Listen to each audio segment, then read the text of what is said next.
Nós saudamos a todos com a paz de Cristo. Alguém vai dizer, é sempre a mesma frase, pastor? Mas é de coração. Não dá para inventar também uma saudação nova a cada noite, não é? Então, que a paz de Cristo seja com todos nós, é uma alegria. Estamos aqui para a sequência do seminário Profecias para o Tempo do Fim. Amanhã à noite, nós vamos continuar a nossa série cada noite com um tema importantíssimo para a nossa vida espiritual. Há alguns anos atrás, eu tive o privilégio de dirigir uma grande série de conferências em Genebra, na Suíça. Eu já dirigi várias séries fora do Brasil. Mas essa série foi muito especial para a minha vida, porque eu tive o privilégio de realizar o maior batismo da Igreja Adventista do Sétimo Dia na Suíça. Batizamos 42 preciosas almas. Pode parecer pouco para você que mora no Brasil, para nós que moramos aqui. Mas para vocês terem uma ideia, naquele ano, que foi um ano extraordinário para a igreja na Suíça, 52 almas foram batizadas. Das quais 42 na série que nós dirigimos ali, com o apoio extraordinário dos irmãos da nossa igreja. E ali ocorreu, entre vários milagres, um fato interessante. Eu, em determinada noite, falei sobre os mesmos temas que eu falo aqui, exatamente a mesma ordem de estudos bíblicos. E em determinado estudo, eu citei o nome de uma igreja, o que dificilmente eu faço, raramente eu faço. Porque o nosso negócio não é atacar outras denominações. O nosso negócio é apresentar o assim diz o Senhor.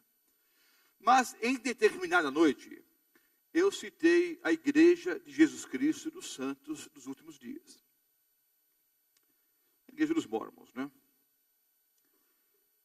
E à saída, um ancião da igreja me procurou e disse, pastor, há uma senhora aqui, italiana, que veio pela primeira vez hoje à noite aqui assistir a conferência. E ela é mormon. E o senhor citou publicamente o nome da igreja dela. E ela quer falar com o senhor. Aí me disseram que era uma senhora muito culta, uma senhora rica, o esposo dono de 6 restaurantes, 5 estrelas, 3 na França e 3 na Suíça. 6 grandes restaurantes. E a saída ele estava realmente me esperando para conversar. E ela me disse, pastor, é a primeira vez que venho aqui. E quero dizer uma coisa para o senhor. Eu era mormon até 1 hora atrás. Agora eu sou adventista do sétimo dia. E eu ouvi dizer, o senhor disse que haverá um batismo no próximo sábado, e eu quero ser batizada. É interessante, queridos, os sinceros quando ouvem a verdade, tomam uma posição ao lado da verdade. Nós tivemos algumas decisões ontem à noite aqui. Até alguém disse, não disse para mim, disse para outro pastor. Depois do que eu ouvi hoje à noite, eu não posso mais ser espírita. Não tem como. Agora entenda uma coisa, queridos. Isso não tem absolutamente nada a ver com Roberto Mota. É a palavra de Deus que tem poder. É a palavra de Deus que tem o quê? A autoridade. Por isso que o negócio da igreja adventista do sétimo dia é o assim diz o Senhor. É o está escrito. E é o que nós vamos mais uma vez mostrar aqui hoje à noite. Não importa a minha argumentação, não importa, não é, talvez uma ou outra ilustração, o mais importante é estudarmos a Bíblia Sagrada, os versículos bíblicos, para entendermos qual é a vontade de Deus para cada um de nós. Ontem, nós apresentamos um tema que é difícil para algumas pessoas entenderem. Ou até entendem, mas é difícil de digerir. Por quê? Porque a vida toda foram criados ouvindo algo totalmente contrário. Aí vem uma conferência e pela primeira vez ouvem, através de vários versículos bíblicos, que o estado do homem na morte é de inconsciência. Que a alma é mortal. A alma que pecar, essa morrerá. As palavras alma e espírito aparecem na Bíblia mais de 1.600 vezes. E em nenhum caso, alma ou espírito estão associadas à imortalidade. Pelo contrário, a alma que pecar, essa morrerá. Vimos isso com dezenas de versículos bíblicos ontem. Nós vamos continuar o estudo que terminamos ontem à noite, ou que iniciamos ontem à noite. Vamos continuar hoje, mostrando qual é a nossa grande esperança, é a ressurreição dos mortos.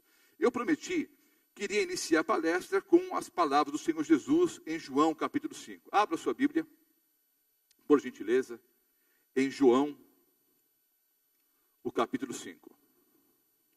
Nós vamos ler, queridos, 50 versículos bíblicos. Ontem eu li mais. Nós vamos ler 50 versículos bíblicos, depois eu vou citar mais uns 20. E vamos terminar no horário. João 5, os versículos 28 em diante. No domingo à noite, nós começamos falando sobre o Apocalipse. Na segunda-feira à noite, eu fiz a colinha também. Só que eu esqueci no toalete. Mas Deus abençoou que eu não esqueci os versículos, não. Mas eu estou ficando velho, estou ficando cansado. Então está tudo anotadinho aqui. Mas vamos lá, João capítulo 5, os versículos 28 em diante. Não vos maravilheis disso, porque vem a hora em que todos os que estão nos sepulcros ouvirão a sua voz. Os que tiverem feito o bem sairão para a ressurreição da vida. Os que fizeram o mal para a ressurreição da condenação. Então vejam bem, queridos, nós vimos ontem à noite que todas as pessoas que morreram estão na sepultura. Quando o Senhor Jesus voltar em poder e grande glória, haverá a ressurreição dos justos. O Senhor Jesus disse aqui que há duas ressurreições. Uma ressurreição para a vida e uma ressurreição para a condenação. Há uma ressurreição para a vida eterna, há uma outra ressurreição para a condenação. Pergunto, no início da palestra, está bem claro, queridos, pelas palavras do Senhor Jesus, que todas as pessoas que morreram estão na sepultura? Vem a hora em que todos os que se acham nos túmulos, nas sepulturas, ouvirão a voz de quem? Do próprio Senhor Jesus, e sairão. Alguns sairão para a vida eterna, outros para a condenação eterna. Está bem claro para vocês, queridos, nesses dois versículos bíblicos, que há duas ressurreições? Sim ou não? Está claro? Há duas ressurreições, uma para a vida e outra para a condenação. Está claro? Então vamos ler agora as palavras do apóstolo Paulo na primeira carta aos Coríntios, o capítulo 15. Primeira carta aos Coríntios, o capítulo 15.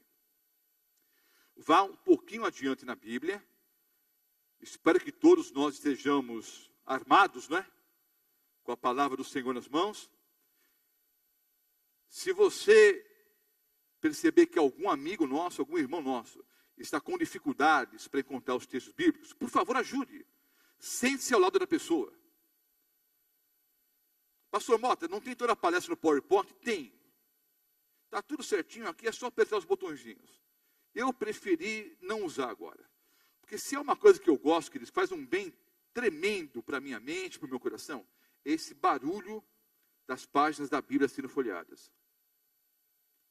Esse é um barulho extraordinário, queridos. 1 Coríntios, o capítulo 15, os versículos 51 até o 54. Eis que vos digo um mistério. Queridos, a palavra mistério em grego é mysterion. E você sabe que o apóstolo Paulo escreveu aos Coríntios a carta em grego. Depois foi traduzida para vários idiomas, entre eles o português. A palavra mistério em português é equivalente a mysterion em grego. É quase a mesma coisa, né? Mysterion em grego, mistério em português. Só que a palavra mysterion em grego não tem a mesma conotação da palavra mistério em português. Mysterion em grego não é algo oculto, algo assim tenebroso, algo sinistro, não é? Mysterion é algo que o homem não poderia entender por si próprio. Algo que o homem não podia atingir, não podia entender. Mas que Deus o quê? Revelou. Ora, está claro, se o apóstolo Paulo diz, eis que vos digo um mistério, já deixou de ser o quê? Já deixou de ser mistério. Mistério na Bíblia é algo que o homem não podia entender por si próprio, mas Deus o quê? Revelou. Então notem, eis que vos digo um mistério. Na verdade, nem todos dormiremos. Ah, pastor, eu vou dormir, eu estou com sono. Queridos, dormir aqui é sinônimo de morte. nem todos morreremos. Por que nem todos morreremos? Quando o Senhor Jesus voltar, haverão pessoas vivas ou não? Sim ou não? Eu penso, creio sinceramente, que a maioria de nós não passaremos pela morte. O Senhor Jesus voltará antes, porque as profecias apontam para o breve retorno do Senhor Jesus a esse planeta. Na verdade, nem todos morreremos, mas todos seremos transformados, no momento, num abrir e fechar de olhos, ante a última trombeta, porque a trombeta soará, e os mortos ressuscitarão incorruptíveis, e nós seremos transformados. Porque convém que isto que é corruptível se revista da incorruptibilidade, e o que é mortal se revista da imortalidade. E quando isso que é corruptível se revestir da incorruptibilidade, e isso que é mortal se revestir da imortalidade, então cumprir-se-á a palavra que está escrita: tragada foi a morte pela vitória. Vou ler mais um texto bíblico, alguns versículos bíblicos, para depois então fazer alguns comentários. Primeira carta do apóstolo Paulo aos Tessalonicenses. Primeira carta do apóstolo Paulo aos Tessalonicenses, vai um pouco adiante na Bíblia, é o capítulo 4, os versículos 13 em diante. 1 Coríntios 4, os versículos 13 em diante. Hein? É para ver se você está esperto. Primeira carta do apóstolo Paulo aos Tessalonicenses, o capítulo 4, os versículos 13 a 18. Não quero, porém, irmãos, que sejais ignorantes acerca dos que já dormem. Obviamente, você compreende que a palavra dormir aqui é sinônimo de morte. Não quero, porém, irmãos, que sejais ignorantes acerca dos que morreram, para que não vos entristeçais, como os demais que não têm esperança. Porque se cremos que Jesus morreu e ressuscitou, assim também aos que em Jesus dormem, Deus os tornará a trazer com ele. Dizemos-vos, pois, isto pela palavra do Senhor, que nós, os que ficarmos vivos para a vinda do Senhor, não precederemos os que dormem. Porque o mesmo Senhor descerá do céu com alarido, e com voz de arcanjo, e com a trombeta de Deus. E os que morreram em Cristo ressuscitarão primeiro. Depois nós, os que ficarmos vivos, seremos arrebatados juntamente com eles nas nuvens, a encontrar o Senhor nos ares. E assim estaremos sempre com o Senhor. Portanto, consolai-vos uns aos outros com essas palavras. Então vejam bem, queridos, há duas ressurreições. A primeira ressurreição é a ressurreição dos justos. É a ressurreição daqueles que morreram em Cristo. O que significa a frase morrer em Cristo? Significa o seguinte: a pessoa em algum momento da vida aceitou o Senhor Jesus como Senhor e como Salvador e Senhor. A pessoa foi batizada e permaneceu fiel até a morte. Ser fiel até a morte e dar-te-ei a coroa da vida. Então, quando a Bíblia diz que morreram em Cristo, são pessoas que aceitaram o Senhor Jesus, não é? Morreram, foram para o pó da terra, estão na sepultura, mas na manhã da ressurreição, quando o Senhor Jesus voltar em poder e grande glória, essas pessoas serão o quê? Ressuscitadas. Então vejam, o corpo mortal vai se revestir da imortalidade, o corpo corruptível da incorruptibilidade. Nós, os vivos, também seremos transformados. Esse corpo mortal se reveste da imortalidade e o corruptível da incorruptibilidade. Então nós seremos arrebatados para o encontro com o Senhor Jesus nas nuvens do céu. Não é o tema da palestra de hoje, mas daqui a pouco eu vou ler Mateus 24 e vou mencionar um pouco melhor isso. Mas notem, só por essas palavras você já pode entender que não existe arrebatamento secreto. Essa doutrina do arrebatamento secreto, defendida por alguns irmãos nossos de outras denominações, ela não tem base bíblica. Ela está alicerçada num texto ali de Mateus 24 e os textos paralelos. Mas não existe arrebatamento secreto. O Senhor Jesus vem em poder e grande glória, com todos os anjos do céu junto com ele, ao toque de trombetas, os mortos ressuscitam. O que há de secreto nisso, irmãos? Absolutamente nada. Há uma série que fez muito sucesso na América, e aqui no Brasil também um pouco de sucesso. Há uma série de livros e também uma série de vídeos, uma série de filmes, Deixados para Trás. É até legal, assim, tipo ficção científica, mas não tem base bíblica, não. Eu até recomendo um livro que está à venda na nossa loja aqui dos céus, não é? Ninguém será deixado para trás. Por quê, queridos? Todos os mortos em Cristo ressuscitam e são arrebatados. Nós, os vivos que aceitamos a Jesus, também somos o quê? Arrebatados. Os ímpios mortos continuam mortos. Só vão ressuscitar depois do milênio. Vou provar na Bíblia. E os ímpios vivos, o que acontece com eles? Porque quando Cristo voltar, haverá pessoas boas e pessoas más. Os justos e os ímpios. O que acontece com os ímpios? Eles são destruídos pelo fogo que desce do céu. Sim ou não? Não. Não. O fogo é depois do quê? Depois do milênio. Abra sua Bíblia e vamos descobrir o que vai acontecer com os ímpios. É a primeira carta do apóstolo Paulo aos Tessalonicenses, agora o capítulo 5. Os versículos 1 a 3. Mas, irmãos, acerca dos tempos e das estações, não necessitais de que vos escreva, porque vós mesmos sabeis muito bem que o dia do Senhor virá como ladrão de noite. Pois que, quando disserem a paz e segurança, então lhes sobrevirá repentina destruição, como as dores de parto àquela que está grávida, e de modo nenhum escaparão. Pergunto, eu quero que você, meu irmão adventista do sétimo dia, responda. O Senhor Jesus vem como ladrão de noite, para todo mundo, certo ou errado? Certo ou errado? Errado. Só para os ímpios. Lê o versículo 4. Mas vós, irmãos, já não estáis em trevas, para que aquele dia vos surpreenda como ladrão. Uma pessoa que conhece a palavra de Deus não será tomada de surpresa. Lembre-se que na primeira aula eu disse que o Senhor Deus nos deu a Bíblia, e de uma forma muito especial o livro do Apocalipse, por pelo menos duas razões.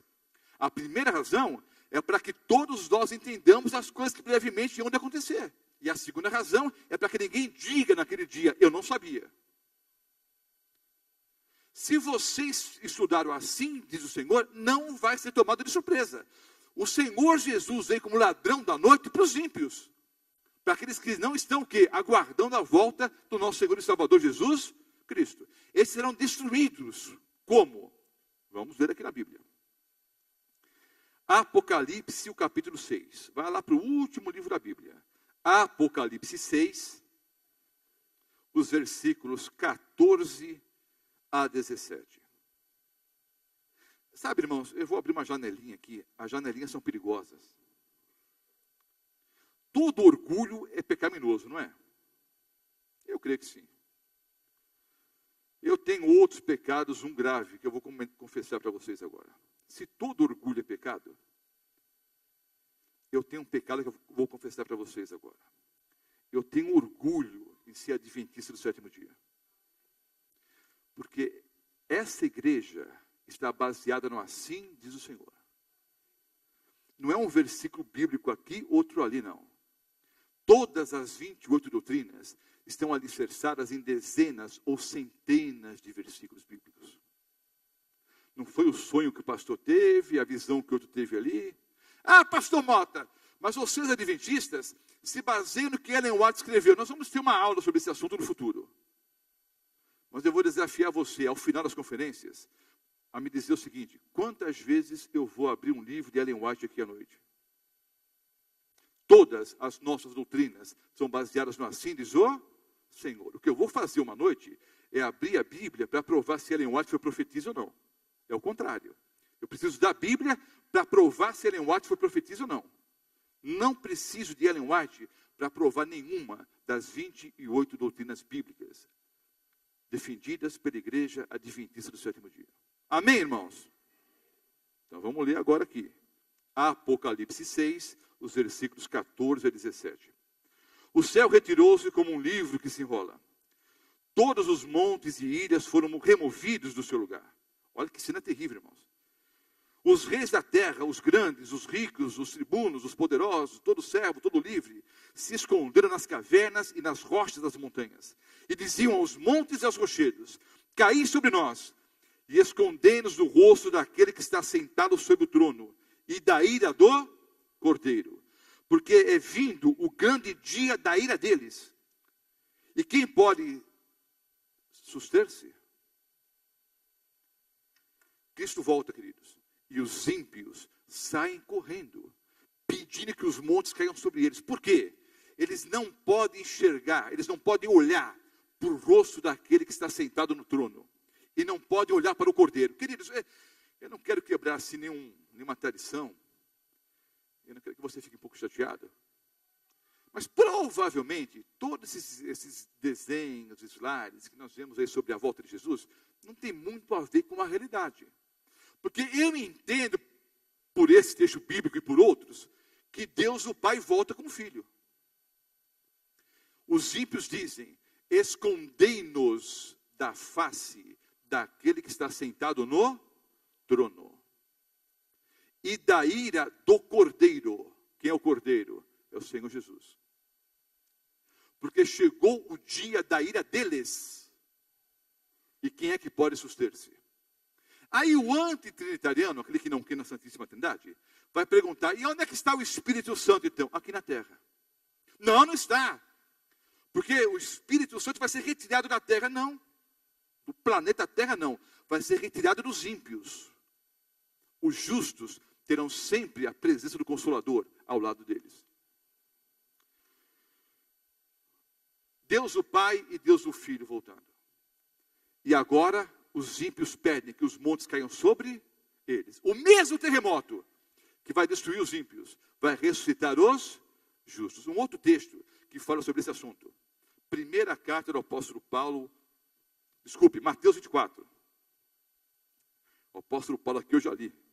Mateus 24. O óculos está mais ou menos, viu? Mateus, do capítulo 24, que eu há pouco citei e disse que ia ler aqui. Mateus 24, eu vou ler aqui, em uma outra aula, talvez o capítulo todo. Hoje, só os versículos 36 em diante. Mateus 24, os versículos 36 em diante, até o 44. Porém, daquele dia e hora ninguém sabe, nem os anjos dos céus, nem o Filho, mas unicamente meu Pai. E como foi nos dias de Noé, assim será também a vinda do Filho do Homem. Porquanto assim como nos dias anteriores ao dilúvio, comiam, bebiam, casavam e davam-se em casamento, até o dia em que Noé entrou na arca, e não perceberam, até que veio o dilúvio e os levou a todos. Assim será também a vinda do Filho do Homem.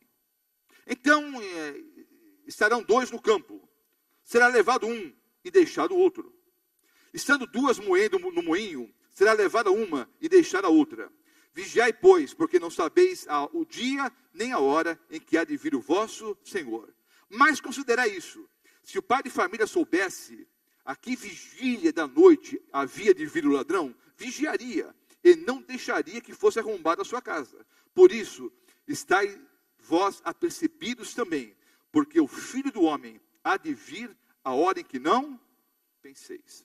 Vejam bem, queridos. Assim como foi nos dias de Noé. Comiam, bebiam e se casavam. Até que Noé entrou na arca e não perceberam. Até que a porta da arca se fechou. Veio o dilúvio e os levou a todos. Queridos, é pecado comer, beber e casar? É claro que não. A ideia aqui é a seguinte: comiam, bebiam, se casavam, pensando assim: acaba não, mundão. Essa é a ideia aqui. Estavam tocando a vida. Acaba não, mundão, está tudo certo. Nunca tinha ouvido sequer chuva, né? Só tinha uma brisa, assim, uma garoinha de leve. Dilúvio? Não. Em volta de Jesus, eu ouço isso a vida toda, isso não vai acontecer não. Onde está a promessa da sua vinda? Não volta nada. Acaba não, mundão. Até que Noé entrou na arca. Fechou-se a porta. Veio o dilúvio e os levou a todos. Agora vejam só. Nossos irmãos dispensacionalistas pegam esse texto aqui e fazem a seguinte aplicação em relação ao arrebatamento secreto. 2 estarão juntos ali trabalhando. Um será levado e o outro deixado. 2 estarão no moinho ali, moendo. Uma será levada e a outra o quê? Deixada. Eu vou tentar explicar. A explicação é simples, mas às vezes mais complica do que explica. Mas se você prestar atenção na linha de raciocínio, vai ser fácil. Veio o dilúvio e os levou a todos. Levou para onde? Para a morte. Assim será a vinda do Filho do Homem. 2 estão no campo. Um é levado, o outro é deixado. O levado é levado para onde? Não, para a morte. Olha o contexto. Assim como foi nos dias de Noé. Comiam, bebiam e se davam em casamento. Até que Noé entrou na arca e não perceberam. Até que veio o dilúvio e os levou. Levou para o céu? Não, levou para a morte. Assim será a vinda do Filho do Homem. 2 estarão juntos. Um é levado para a morte, o outro é deixado. Então entenda uma coisa. Quem é deixado vivo. É esse que vai ser o quê? Arrebatado. Entenderam, queridos? Sim ou não? Sim ou não? Agora eu fiquei preocupado. Presta bem atenção. O levado aqui é levado para a morte. O deixado é deixado vivo. Entenderam? Sim ou não? Então, a bem da verdade, quem vai ser arrebatado? O que é deixado. É deixado o quê? Vivo. Ninguém vai ser deixado para trás, queridos. Quando Cristo voltar, todos os salvos são arrebatados e todos os ímpios morrem. Não haverá outra chance. Essa ideia de que alguns ficarão aqui, ou muitos ficarão aqui, e Deus dará uma segunda chance, isso não tem base bíblica. Aprenda uma coisa, que eu já devia até ter mencionado em outras aulas. Mas eu digo agora. Nunca alicerce uma doutrina num texto bíblico. Para você alicerçar uma doutrina, são necessários muitos versículos bíblicos. E é isso que faz a igreja adventista do sétimo dia. Nós não temos nenhuma doutrina baseada num versículo bíblico. Porque o texto pode ser de difícil interpretação, pode ser tirado do contexto. Então são muitos versículos para se formar o quê? Um corpo doutrinário. Então o levado aqui é levado para a morte. Então já entendemos algumas coisas. Cristo volta. Há 2 ressurreições. A primeira ressurreição é dos justos. Tanto os justos que morreram, eles ressuscitam, como nós, os justos vivos, nós somos transformados e arrebatados. Os mortos ímpios continuam o quê? Mortos. Os ímpios vivos saem correndo, pedindo que os montes caiam sobre eles. São destruídos, então, pela manifestação da glória do nosso Deus. Aí, queridos, vamos ler aqui 2 textos de Jeremias. Esses textos são terríveis, mas vamos ler. Jeremias 25, 33. Jeremias 25, o versículo 33. Antigo Testamento. Pode procurar com calma. Jeremias, o capítulo 25. E eu vou ler aqui o versículo 33. E serão os mortos do Senhor naquele dia, desde uma extremidade da terra até a outra extremidade da terra. Não serão planteados, nem recolhidos, nem sepultados, mas serão como estrume. Algumas traduções dizem esterco, é a mesma coisa, né? Mas serão como estrume sobre a face da terra. É um texto terrível, queridos. É duro de ouvir, mas é verdade. É melhor você ouvir agora do que virar estrume. Não é? Porque olha só, vamos ver se você entendeu esse texto bíblico, dentro do que eu expliquei até agora aqui. Naquele dia, o grande dia do Senhor, os mortos naquele dia estarão de uma extremidade da terra até a outra extremidade da terra. Os corpos esparramados. Não serão planteados, ninguém vai chorar por eles. Não serão o quê? Sepultados. Mas serão como esterco sobre a superfície da terra. Por que não serão planteados e nem sepultados? Porque não haverá ninguém vivo aqui na terra, irmãos. todos os ímpios estão mortos, e todos os salvos no céu, com o Senhor Jesus Cristo. Os salvos ficarão 1000 anos, o milênio, no céu com o Senhor Jesus Cristo. É o que ensina a Bíblia. Então, veja, há duas opções para você e para mim. Ou teremos um futuro glorioso, vida eterna, ao lado do Senhor Jesus, nas mansões celestiais, aliás, 1000 anos no céu, depois a vida eterna aqui na terra. Daqui a pouco eu vou explicar aqui na Bíblia. Há duas opções. Ou uma vida eterna maravilhosa, gloriosa, ou virá esterco. São as duas opções que nós temos. Eu prefiro um futuro glorioso. Outro texto, também terrível, viu, queridos? Jeremias 4, 23 a 27. Jeremias, o capítulo 4, os versículos 23 até o 27. Observei a terra, e eis que estava assolada e vazia. Olhei para os céus e não tinham a sua luz. Observei os montes, e eis que estavam tremendo, e todos os outeiros estremeciam. Observei, e vi que homem nenhum havia, e que todas as aves do céu tinham fugido. Vi também que a terra fértil era um deserto, e que todas as suas cidades estavam derribadas diante do Senhor, diante do furor da sua ira.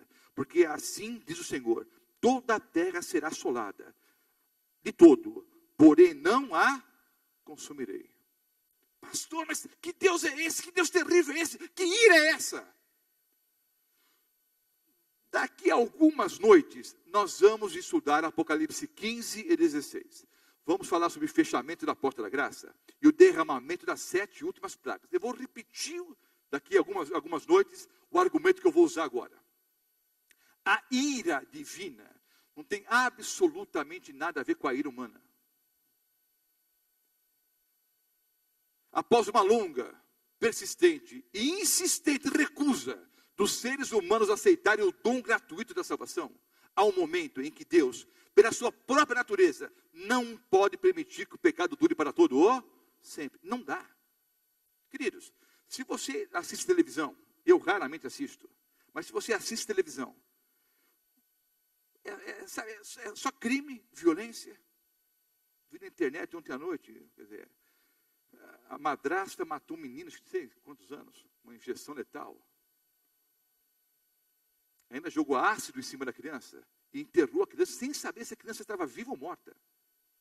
Não te causa náusea, enjoo, revolta? Imagine para Deus. Então há um momento em que Deus vai dizer, chega, acabou. E Ele volta em poder e grande glória.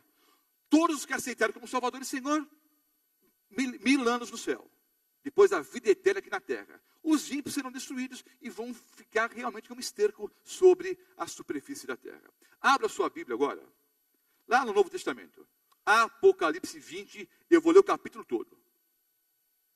Apocalipse 20.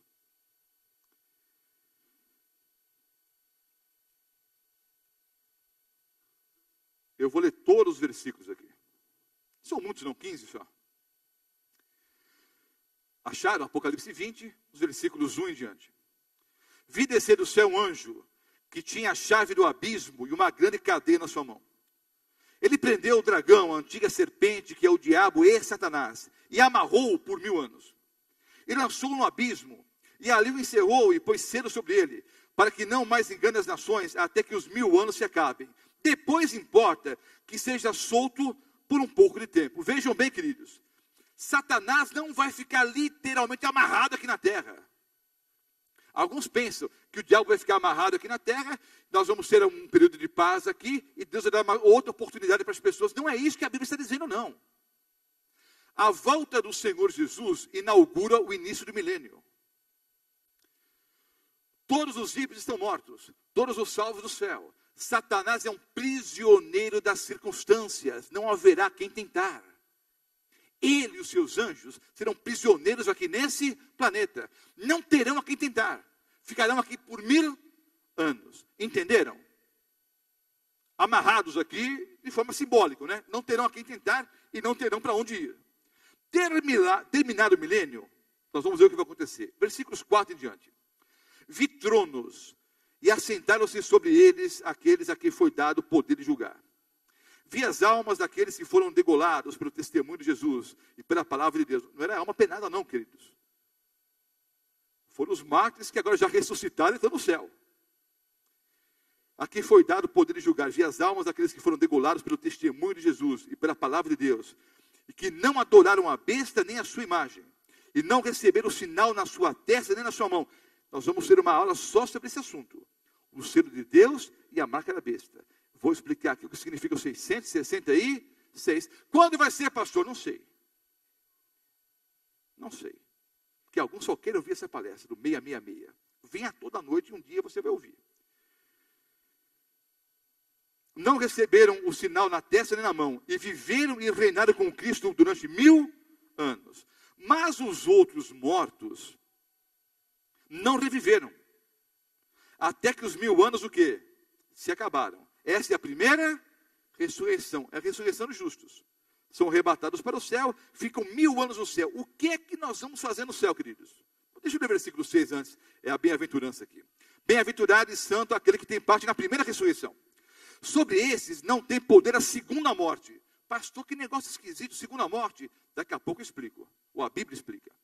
Sobre esses não tem poder a segunda morte. Mas serão sacerdotes de Deus e de Cristo. E reinarão com ele o que? 1000 anos. Abra sua Bíblia. Nós vamos voltar para o capítulo 20 daqui a pouco. Mas abra sua Bíblia em 1 Coríntios 6. Volta um pouquinho na Bíblia. Primeira carta do apóstolo Paulo aos Coríntios, o capítulo 6.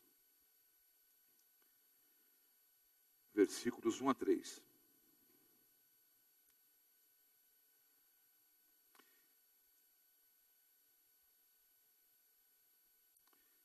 Ousa algum de vós, tendo algum negócio contra outro, ir a juízo perante os injustos e não perante os santos? Versículos 2 e 3. Não sabeis vós que os santos hão de julgar o mundo? Ora, se o mundo deve ser julgado por vós, sois porventura indignos de julgar as coisas mínimas? Não sabeis vós que havemos de julgar os anjos, quanto mais as coisas pertencentes a esta vida? Então vejam bem, queridos. Em Apocalipse 20, o versículo 4, nós vimos que os santos estão assentados em tronos. E nós haveremos de julgar o mundo. Que mundo, queridos? Quem é que nós vamos julgar no céu? Hein? Os ímpios. E vamos julgar os anjos maus. Nós vamos ter uma aula aqui sobre o juízo divino. Eu vou explicar o juízo investigativo, mas já eu vou adiantar alguma coisa agora aqui. Há 3 fases do juízo divino. Há o juízo investigativo, que numa determinada aula, provavelmente no sábado à noite, eu vou provar pela Bíblia, que começou no dia 22 de outubro de 1844. Em cumprimento à maior profecia de tempo da Bíblia. Até 2.300 tardes e manhãs, e o santuário será purificado. É o juízo investigativo. O que é o juízo investigativo? O Senhor Deus está avaliando a vida de cada pessoa. Mas de que pessoas? Só daqueles que aceitaram a Jesus como Salvador e Senhor. É o juízo investigativo. Terminado o juízo investigativo, a porta da graça se fecha, as 7 últimas pragas serão derramadas, Cristo volta a esse planeta. Os ímpios mortos continuam mortos, os ímpios vivos são destruídos pela manifestação da glória de Deus, os justos mortos ressuscitam, nós, os justos vivos, somos arrebatados. 1000 anos no céu, vamos julgar. É a segunda fase do juízo. É o juízo comprobatório. O juízo de comprovação. No céu, nós vamos comprovar se o juízo de Deus foi justo ou não. A bem da verdade, não fica assustado não. A bem da verdade, queridos, no juízo comprobatório, nós julgamos a Deus, né? O caráter dele, para ver se ele foi justo ou não. Por quê? Haverá surpresas no céu. Pelo menos 3. A primeira surpresa é que você talvez não encontre no céu as pessoas que você esperaria que estivessem lá. Ou que você espera que estejam lá. Uma segunda surpresa é encontrar alguns que você tinha certeza que não estariam lá. E vão ser os primeiros a te abraçarem. Mas eu creio que a terceira e maior surpresa é eu estar lá. Acho que essa vai ser a maior surpresa, né? Nós estamos lá. Mas o fato é o seguinte, queridos. Haverá surpresa no céu. Então, você chega no céu, sabe aquele seu vizinho pagodeiro? Tem um pagodeiro aqui, não me leva a mal, não. Mas aquele vizinho pagodeiro que fica até as 4, 5 da manhã, sexta-feira à noite, sábado à noite, até de madrugada, só no pagode, no samba. Ou aquele vizinho roqueiro que põe o som no máximo ali. Você não dorme há semanas já por causa do barulho do vizinho. Você chega no céu, o primeiro que vem te abraçar é ele. Você pega o camarada pelo pescoço, né? Pega pelo pescoço e diz, Senhor Jesus, me dá uma força aqui. Tem um penetra. Não sei como é que ele conseguiu, mas entrou. Não, calma. Vamos até os livros. Aí tem os livros do juízo. Aí nós vamos sentar e analisar para ver se Deus foi justo ou não. Aí você vai ver, olha só esse camarada aqui. Um dia ele se arrependeu. Pediu perdão a Deus. Aceitou a Jesus como Salvador e Senhor. Está no céu. Um outro exemplo. Você chega no céu. Abraça o Senhor Jesus, abraça os apóstolos, abraça os patriarcas, os profetas, abraça os seus familiares, os amigos. A uma certa altura, você lembra do Roberto Mota. Mas cadê pastor Mota? Fui numa conferência lá em São José do Rio Preto, que eu aceitei a verdade, fui batizado, estou aqui no céu, quero abraçar o pastor Mota. Você procura o pastor Mota, procura, não acha. Faz de conta, eu vou estar lá. Mas você procura e não acha. Aí você vai com todo respeito falar com o Senhor Jesus. Senhor Jesus, não me leva a mal não. Esquecemos um santo na terra. Pastor Mota não está aqui. Aí você vai até os livros, procurar Roberto Mota. Mas que safado, sem vergonha, miserável. Pregava uma coisa e vivia outra. Haverá muitas surpresas no céu, queridos. É por isso que nós vamos ter 1000 anos. Eu, pessoalmente, não vou querer julgar nada, não. Mas acho que eu vou descansar. Estou afim, não, viu? Mas nós vamos ter o direito do quê? De ter acesso aos livros. Para confirmar se Deus foi justo ou não. Esse é juízo comprobatório. Muda alguma coisa? Não. Quem está salvo. Quem está perdido, está perdido. Mas para você e eu não passarmos a eternidade com dúvidas, Deus vai nos dar o que? Acesso aos livros do juízo. Terminados 1000 anos, aí acontece o quê? Vamos ler aqui na Bíblia. Volta para Apocalipse 20. Volta lá para Apocalipse 20.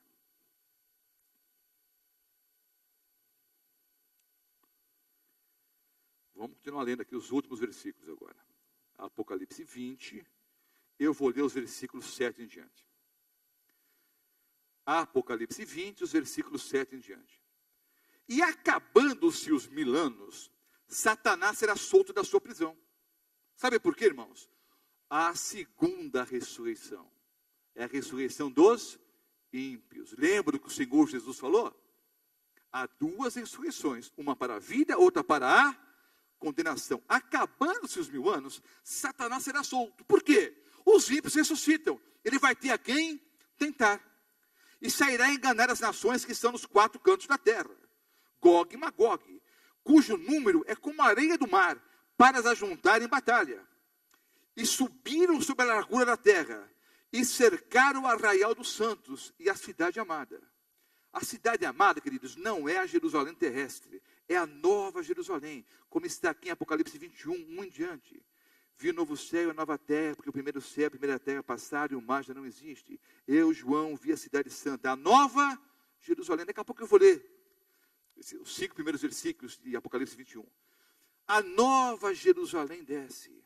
Satanás agora tem milhões de ímpios ao seu lado. Ele vai regimentar esses ímpios para atacar o quê?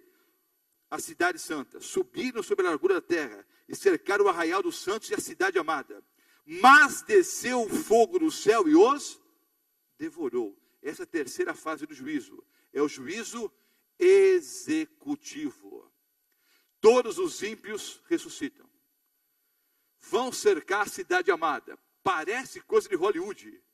Mas, queridos, é a Bíblia. É mais emocionante e mais terrível. E é em 3D, viu?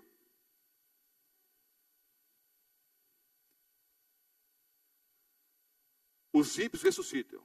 O diabo diz, somos a maioria. Vamos tomar a cidade. E ao atacarem a cidade, desce fogo do céu e os consome. Versículo 10. O diabo que os enganava foi lançado no lago de fogo e enxofre, onde está a besta e o falso profeta, e de dia e de noite serão atormentados para todo sempre. Daqui a pouco eu vou explicar isso para todo sempre aqui. Vi um grande trono branco, e o que estava sentado sobre ele, de cuja presença fugiu a terra e o céu, e não se achou lugar para eles. Vi os mortos, grandes e pequenos, que estavam diante do trono, e abriram-se os livros. Abriu-se outro livro, que é o da vida, e os mortos foram julgados pelas coisas que estavam escritas nos livros, segundo as suas obras. Deu o mar os mortos que nele havia, e a morte e o inferno deram seus mortos que neles havia. Foram julgados cada um segundo as suas obras. A morte e o inferno foram lançados no lago de fogo. Esta é a segunda morte. Lembra da bem-aventurança? Bem-aventurado, Apocalipse 26. Apocalipse 20, versículo 6. Bem-aventurado e santo, o que tem parte na primeira ressurreição. Sobre esses, a segunda morte não tem autoridade. O que é a segunda morte? É o lago de fogo. Aquele que não foi achado escrito no livro da vida, foi lançado no lago de fogo. Então, explico. Os ímpios ressuscitam. O diabo vai dizer, somos a maioria. Vão atacar a cidade. Ao cercarem a cidade, o Senhor Deus vai pronunciar o juízo sobre cada um. Sobre o diabo, os anjos maus e todos os ímpios. Todos se ajoelham. Todo joelho vai se prostrar. Eu já ouvi muitos homens dizendo o seguinte, não, eu não dobro os joelhos para ninguém. Vou dar um conselho. Ou você dobra os joelhos hoje para aceitar Jesus como Salvador e Senhor, ou vai dobrar naquele dia para receber o fogo eterno. Melhor dobrar os joelhos agora. Todos vão dobrar os joelhos, inclusive o diabo. Todos se ajoelham. Desce fogo do céu e destrói o diabo, os anjos maus e todos o quê? Todos os ímpios. Essa é a segunda morte. Por que a segunda morte, queridos? Hein? Os ímpios morreram, ressuscitam para o quê? Para morrer de novo. Essa é a morte eterna. Agora eu preciso explicar para vocês, queridos, um versículo aqui. O versículo 10, o finalzinho do versículo 10. De dia e de noite serão atormentados para todo o sempre. Vou explicar. Os ímpios e o diabo não ficarão queimando para todo o sempre. Mas pastor, está na Bíblia, não, por favor, não vá contradizer. O senhor está indo bem até agora. Como é que o senhor vai contradizer o que está escrito? Vou explicar. Eu até fazia essa experiência na igreja, mas ficava uma fumaça miserável, todo mundo ficava tossindo. Eu pego uma folha de jornal, por exemplo, e coloco fogo nessa folha de jornal. E vou dizer o seguinte, eu vou queimar esse jornal para todo sempre. E vou mesmo. É uma vez por todas. Esse é o sentido. Queridos, você sabe pela química, pela biologia, não é? Pela biologia, pela química, mais pela química, que para a física também, né? Que para haver combustão é preciso o quê? Matéria.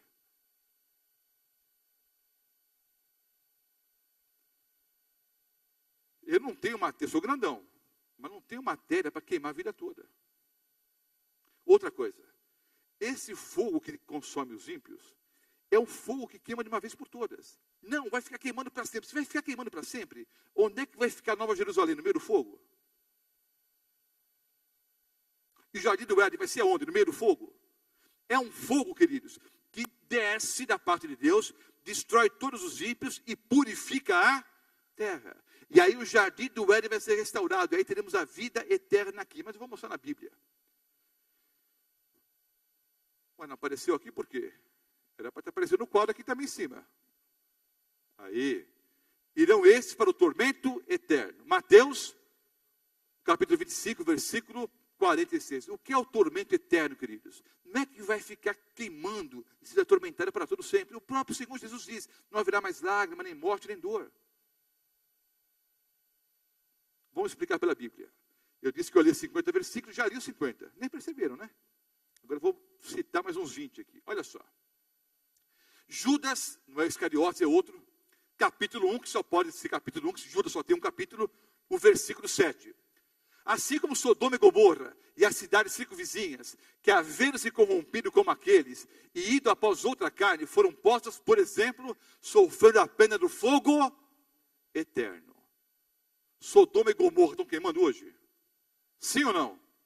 Mas a Bíblia diz que é fogo eterno. Ou seja, queimou de uma vez por todas. Já seria suficiente, mas vou mostrar mais vários versículos que provam a tese. Segunda carta do apóstolo Pedro, capítulo 2, versículo 6. E condenou a subversão às cidades de Sodoma e Gomorra, reduzindo-as a cinza. Então vejam bem, queridos. Fogo eterno significa o quê? Tornar em cinza. São palavras sinônimas, ou frases sinônimas. E pondo-as para exemplo aos que vivessem impiamente. Já é suficiente, mais versículos. Malaquias 4:1, é o famoso fogo de Malaca. Pois eis que vem o dia, e arde como fornalha. Todos os soberbos e todos os que cometem perversidade serão como restolho. O dia que vem os abrasará, serão queimados. Diz o Senhor dos Exércitos, de sorte que não lhes deixará nem raiz nem ramo. Queimou para todo o sempre, virou cinza. Não ficou nem raiz nem ramos. Captaram a mensagem? Mais 3 versículos. Anote aí. Salmo 37:10, Salmo 37:20 e Salmo 37:36. Os ímpios deixarão de existir, os ímpios perecerão consumidos, os ímpios desaparecerão. Vou dar um tempinho para você anotar. Se não conseguir anotar, todos os slides que eu mostrei aqui hoje à noite, e dezenas de outros, estão no site profeciasparaotempodofim.com. De graça. É só baixar. Não quero anotar nada aqui à noite. É bom que anote que você decora mais, grava melhor na mente. profeciasparaotempodofim.com. O site voltou ao ar há alguns meses. E tivemos nas primeiras semanas 1 milhão de downloads. Amém. Se não acessou, acesse. Está tudo de graça lá. Aparece na íntegra. Não entendeu, dá para assistir de novo lá. Tem até o vídeo, viu? Os ímpios. 6 versículos bíblicos. Anote que eu não vou ler. Já provei com 4 ou 5 textos. Mais 6, olha. A Bíblia diz que os ímpios serão destruídos. Salmo 145, versículo 20. Pastor, por que está escrito Salmo e não Salmos? É um erro de português? Não. O nome do livro é Salmos. Ah, mas se eu estou citando um salmo só, você pode grafar dessa maneira. Salmo ou Salmos. Né? Mas é o Salmo 145, então Salmo 145, 20. Os ímpios morrerão, Ezequiel 18, 4. Os ímpios serão consumidos, Salmo 37, 36. Os ímpios serão eliminados, Provérbios 2, 22. A vida lhes será tirada, Provérbios 22, 23. E os ímpios tornar-se-ão em cinzas, Malaquias 4, versículo 3. Deu para entender o que significa fogo eterno, irmão? Sim ou não? Deus vai destruir os ímpios, mas Ele não se agrada no tormento de ninguém. Não vai deixar as pessoas queimando para todo sempre. Você até gostaria que fosse assim, né? Que você é mau e vingativo. Deus não. A ira divina, queridos, não tem nada a ver com a ira humana. A ira de Deus não é afectos, não é emoção. Não é um Deus estressadinho, nervoso. Agora chega! Não aguento mais! Não. Não. A ira de Deus é effectus, em latim. Pastor, é muito racional. É assim mesmo. É causa e efeito. Você não quis, vai morrer. Deus não pode permitir que o pecado dure para todo sempre, não aguenta mais. Ele vai botar um ponto final. E os ímpios serão destruídos.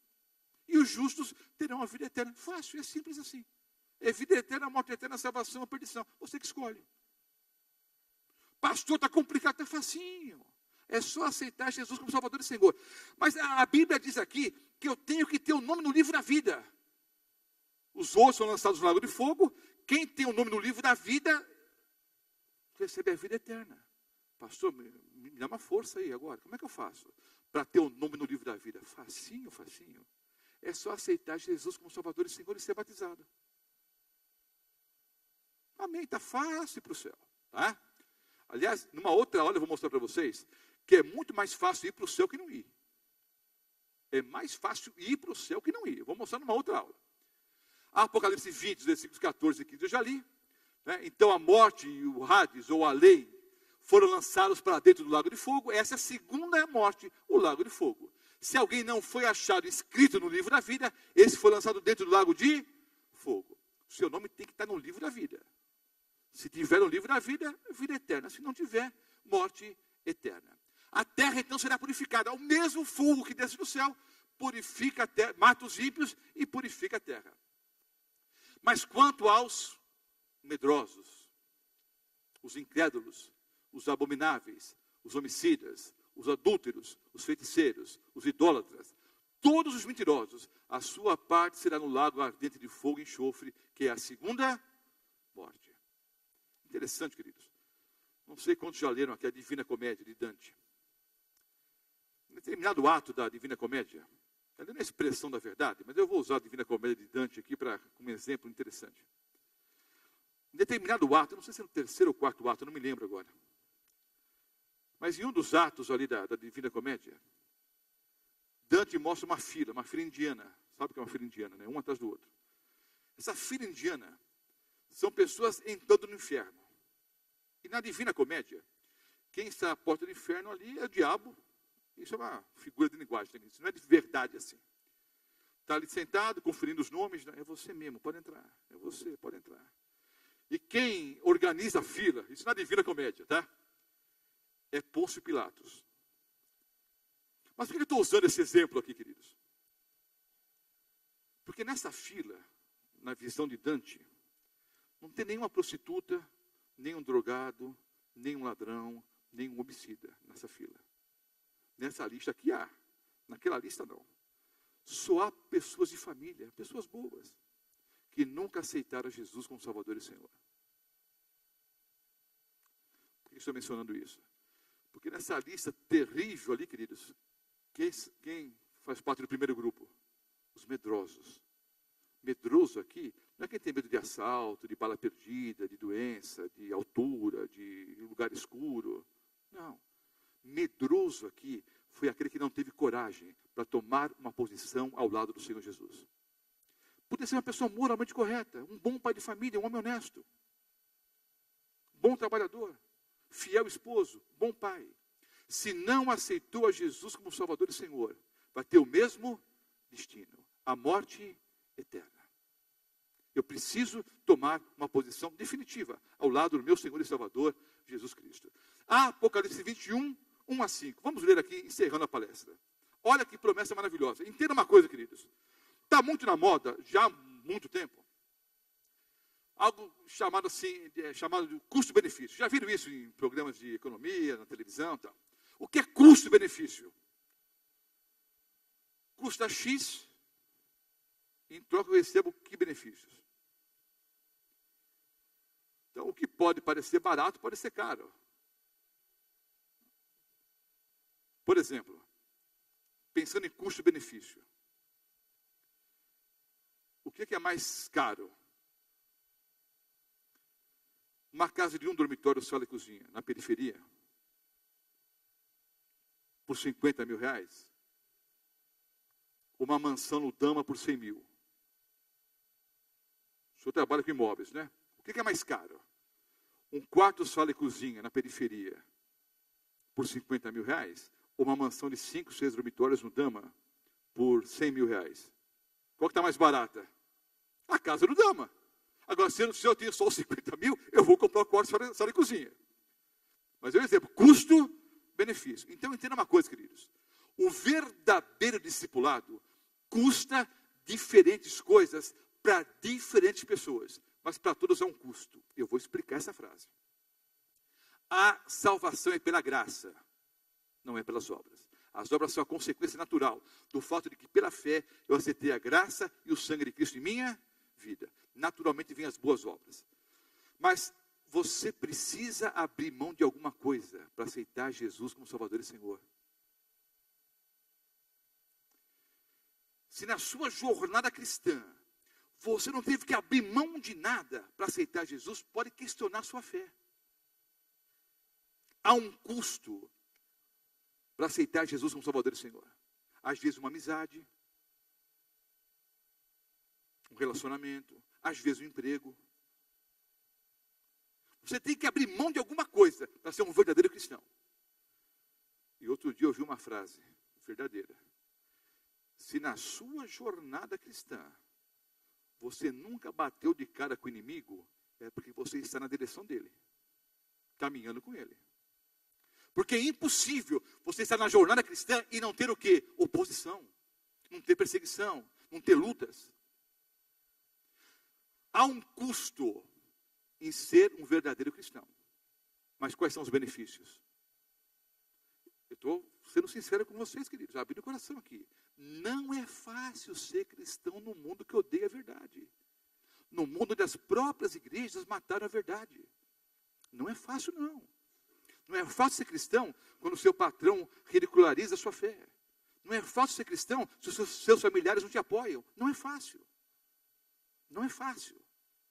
Há um custo, mas os benefícios, vale a pena? Olha só. Apocalipse 21, os versículos 1 em diante. Vi novo céu e nova terra, porque o primeiro céu e a primeira terra passaram e o mar já não existe. Eu, João, vi a cidade santa, a nova Jerusalém, que de Deus descia do céu adereçada como uma esposa ataviada para o seu marido. Ouvi uma grande voz do céu que dizia: eis o tabernáculo de Deus com os homens, pois com eles habitará. Eles serão o seu povo, e o mesmo Deus será com eles, e será o seu Deus. E Deus limpará dos seus olhos toda lágrima. Não haverá mais morte, nem pranto, nem clamor, nem dor, porque já as primeiras coisas passaram. E o que estava sentado sobre o trono disse: eis que faço novas todas as coisas. E disse-me: escreve, porque essas palavras são fiéis e verdadeiras. Vida eterna. Vida que não acaba nunca mais. Pastor, não quero não. Essa aqui, já me cansou essa vida aqui. Vida eterna. Não, mas não é vidinha não, irmãos. É vida eterna com a melhor qualidade possível. Sem dor, sem morte, sem suor. 1000 anos do céu. Depois a vida eterna aqui nesse planeta. Nada mais que nos faça mal. Vida eterna. Ao lado do nosso Senhor e Salvador, Jesus Cristo. Isso é uma pálida ideia do que vai ser a nova Jerusalém. Nada mais que nos faça mal. Quem é que vai entrar lá, queridos? Bem-aventurados aqueles que lavam as suas vestes no sangue do Cordeiro, para que tenham direito à árvore da vida e possam entrar na cidade pelas portas. Aceitar Jesus como Salvador e Senhor. Ser batizado, para ter o nome no livro da vida e entrar na nova Jerusalém pelas portas. Eis que cedo venho, e o meu galardão está comigo, para dar a cada um segundo a sua obra. E aí todas as promessas serão cumpridas. Queridos, o mundo não vai terminar com um hecatombe nuclear. Não vai terminar por causa da poluição atmosférica, destruição da camada de ozônio, derretimento das calotas polares, uma grande inundação. Não. Cristo volta para estabelecer o seu reino. 1000 anos no céu. Depois ele volta ao juízo executivo sobre os ímpios. O fogo consome os ímpios, purifica a terra, e aí viveremos para todo sempre com o Senhor Jesus nesse planeta. Todas as promessas serão cumpridas.